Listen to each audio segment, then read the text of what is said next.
Break के बाद बांग्लादेश में भारी विरोध प्रदर्शन के बाद देश छोड़ने वाली प्रधानमंत्री शेख हसीना ने एक पत्र से खलबली मचा दी है। अमेरिका के अगले राष्ट्रपति के तौर पर चुने गए ट्रंप को लिखे गए इस बधाई संदेश में शेख हसीना को बांग्लादेश का प्रधानमंत्री बताया गया है। वहीं ट्रंप के चुने जाने के बाद बांग्लादेश में हिंदू विरोधियों में खलबली मची हुई है। दरअसल ट्रंप ने बांग्लादेश में हिंदुओं पर अत्याचार की निंदा करते हुए तीखी टिप्पणी की थी और इस सब के बीच बांग्लादेश में हिंदुओं के खिलाफ अत्याचार रुक नहीं रहा है। ये रिपोर्ट देखिए। राष्ट्रपति चुनाव में जीत के बाद डोनाल्ड ट्रंप को मिले बधाई संदेशों में एक पत्र चर्चा का विषय बन गया है। ये खत है अगस्त में बांग्लादेश में भारी विरोध प्रदर्शन के बाद देश छोड़ने वाली प्रधानमंत्री शेख हसीना का। दरअसल इस पत्र को लेकर हसीना की पार्टी अवामी लीग ने आधिकारिक विज्ञप्ति जारी की है, जिसमें शेख हसीना को प्रधानमंत्री बताया गया है। इस विज्ञप्ति के सामने आने के बाद सवाल उठ रहे हैं कि क्या हसीना अभी भी प्रधानमंत्री हैं? गौरतलब है कि बीते दिनों बांग्लादेशी राष्ट्रपति ने हसीना का त्यागपत्र मौजूद न होने की बात कही थी। राष्ट्रपति के इस बयान के बाद युवा प्रदर्शनकारियों ने राष्ट्रपति भवन के बाहर हिंसक प्रदर्शन किया था। अब अवामी लीग की विज्ञप्ति के बाद पूछा जा रहा है कि क्या हसीना की पार्टी उन्हें अभी भी देश का नेता मानती है। गौरतलब है कि हसीना के देश छोड़ने के बाद अर्थशास्त्री मोहम्मद यूनुस की अगुवाई में अंतरिम सरकार गठित हुई थी। रोचक तथ्य यह है कि अंतरिम सरकार के मुखिया के तौर पर यूनुस को दिलाई गई शपथ प्रधानमंत्री पद की नहीं थी, बल्कि उन्हें मुख्य सलाहकार बनाया गया था। उधर अमेरिका में ट्रंप के चुने जाने के बाद बांग्लादेशी हिंदुओं की सुरक्षा को लेकर उम्मीदें बढ़ गई हैं। ध्यान रहे कि ट्रंप ने चुनाव के दौरान बांग्लादेश में हिंदुओं और अन्य अल्पसंख्यकों पर अत्याचार का मुद्दा जोर शोर से उठाया था। ट्रंप ने आरोप लगाया था कि राष्ट्रपति बाइडेन और उपराष्ट्रपति कमला हैरिस ने अमेरिका सहित विश्व भर में हिंदुओं को नजरअंदाज किया है। चुनाव में बड़ी जीत के बाद उम्मीद जगी है कि आगामी जनवरी से शुरू होने वाले ट्रंप के कार्यकाल में अमेरिका इसको लेकर सख्त नीति अपना सकता है।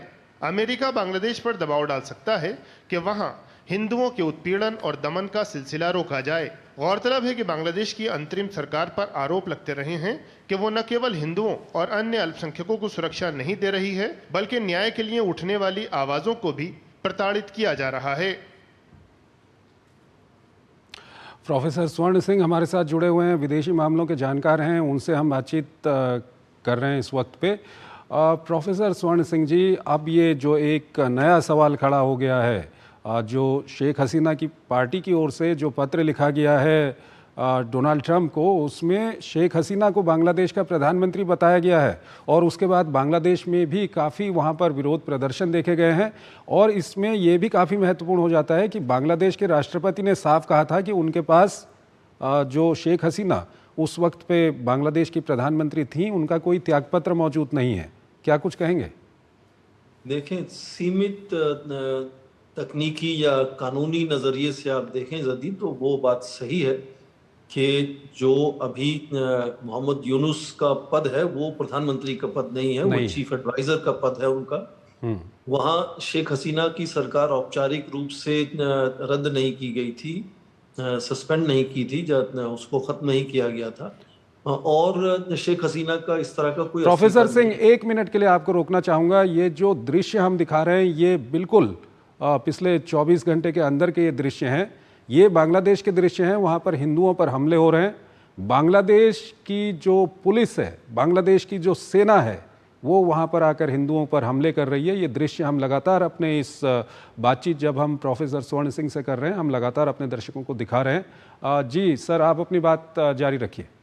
हाँ, तो मैं ये कह रहा था कि सीमित नज़रिए से इस बात को सही ठहराया जा सकता है, पर हालात इस तरह के हैं कि इस तरह का सीमित जो तरीका है उसको नहीं देखना चाहिए, बड़े परिप्रेक्ष्य में देखना चाहिए कि जिस तरह से वो ऐतिहासिक उथल पुथल हुई और ऐसे संकट में भारत ने शेख हसीना को मेहमान बनने दिया, भारत में आने दिया उस वक्त, तो मुझे लगता है कि थोड़ा अंकुश लगाया जाना चाहिए था इस बात पर, क्योंकि भारत जब वापस अपने रिश्ते बांग्लादेश के साथ बहाल कर रहा है, उसके पीछे सैद्धांतिक तौर पर समझ ये है कि शेख हसीना भारत में रह सकती हैं, क्योंकि भारत उनकी सुरक्षा रक्षा की चिंता करता है, पर वो कोई ऐसा बात कहे ना, कुछ ऐसा ना करें जिससे किसी तरह का राजनीतिक या आर्थिक संकट बांग्लादेश में आ सके।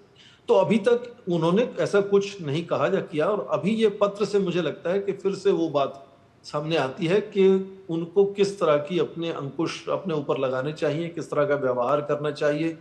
इस तरह से भारत को जो ठीक है है, वो लेकिन इस सब के बीच जो भारत और बांग्लादेश के बीच में संबंधों की आप बात कर रहे हैं, जिस तरह के दृश्य वहाँ से आ रहे हैं, या पिछले दिनों जो वहाँ पर हिंदुओं पर लगातार अत्याचार हुए थे, उसके बाद वहाँ की अंतरिम सरकार और उनके मुखिया की ओर से कहा गया था कि वो रोक लगाएंगे इस पर।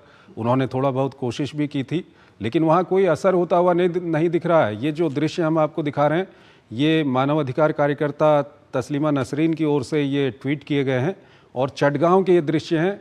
वहाँ पर पुलिस और सेना जाकर के वहाँ पर हिंदुओं को पीट रही है। तो कैसे ये संबंध ठीक होंगे, और बांग्लादेश में हिंदुओं की जो हालत बनी हुई है, इस पर क्या कुछ कहेंगे आप? इसमें कोई दो राय नहीं है कि हिंदुओं का सबसे बड़ा देश भारत है। हिंदुओं को कहीं भी कोई संकट आता है तो उनकी अपेक्षा होती है कि भारत उसमें हस्तक्षेप करे या कुछ कहे। तो वो चिंता लगातार भारत ने जाहिर की है, परोक्ष रूप से, प्रत्यक्ष रूप से, बंद दरवाजे के पीछे और सामने खुलेआम मीडिया के जरिए भी बहुत बातें कही गई हैं। कल ही सेना अध्यक्षों की बातचीत हुई है बांग्लादेश के और भारत के सेना अध्यक्ष की। उसमें भी इस बात को कहा गया कि जितने भी माइनॉरिटीज हैं, खासकर हिंदू हैं, उन पर जो लगातार अत्याचार हो रहे हैं वहां, उन पर रोक लगनी चाहिए। तो वो बात झुटलाई नहीं जा सकती कि भारत को चिंता है उस बात को लेकर, और लगातार भारत ने ये बात साफ की है। और वहाँ के जो चीफ एडवाइजर मोहम्मद यूनुस है, उन्होंने भी कहा कि वो पूरी कोशिश करेंगे कि माइनॉरिटीज को और हिंदू जो वहाँ हैं उनको किसी तरह का नुकसान ना सहना पड़े। वहाँ बांग्लादेश में उनकी सुरक्षा मुहैया होनी चाहिए। लेकिन उनकी कोशिश का अभी कोई ऐसा असर बड़े स्तर पर वहाँ पर होता हुआ नहीं दिख रहा है। इस सब के बीच एक सवाल और यहाँ पर महत्वपूर्ण हो जाता है। डोनाल्ड ट्रंप अमेरिका में उन्होंने राष्ट्रपति पद का चुनाव जीता है, और 2-3 दिन पहले उन्होंने बांग्लादेश में जो हिंदुओं की हालत है उसको लेकर के उन्होंने उसकी निंदा की थी, उस पर टिप्पणी की थी। न सिर्फ बांग्लादेश में, बल्कि उन्होंने कहा था पूरे विश्व में, अमेरिका में, जहां भी हिंदुओं की इस तरह की स्थिति है, उनके खिलाफ अत्याचार होते हैं, उसको लेकर के वो आवाज़ उठाएंगे। और जब बांग्लादेश में इस तरह की स्थिति बनी हुई थी, हमने ये देखा कि जो बाइडेन एडमिनिस्ट्रेशन है उसकी ओर से कोई इस तरह की टिप्पणी भी नहीं आई, न बांग्लादेश की स्थिति को लेकर के कुछ कहा गया। ऐसे में जो जनवरी से अमेरिका के राष्ट्रपति होंगे, वो इसको लेकर के काफ़ी उनकी चिंताएं हैं। तो क्या कुछ आपको लगता है क्या होगा उसके बाद? बांग्लादेश को लेकर के अमेरिका किसी तरह का दबाव बनाएगा? क्या बांग्लादेश में चुनाव करवाने के लिए दबाव बनाएगा? क्या कुछ होगा? भारत का जो विदेश नीति का तरीका है, मुझे जो समझ है उसके बारे में, वो कोशिश करता है कि किसी तरह की ग्रैंड स्टैंडिंग या पब्लिक कंटेस्टेशन के तरीके से सुलझाना नहीं चाहिए चीज़ों को। बातचीत करके या बंद दरवाजे के पीछे बात करके बातों को सुलझाना चाहिए। और उसके चलते मैं ये कहता हूँ कि डोनाल्ड ट्रंप, एक तो उनका व्यक्तित्व ऐसा है कि पूरा विश्व जानता है कि वो ऐसी बातें कह देते हैं। वो बातें कितना मायने रखती हैं वो अलग बात है। और दूसरा, चुनावी भाषण में, सभी लोकतंत्र देशों में चुनावों में बहुत सी चीज़ें कही जाती हैं।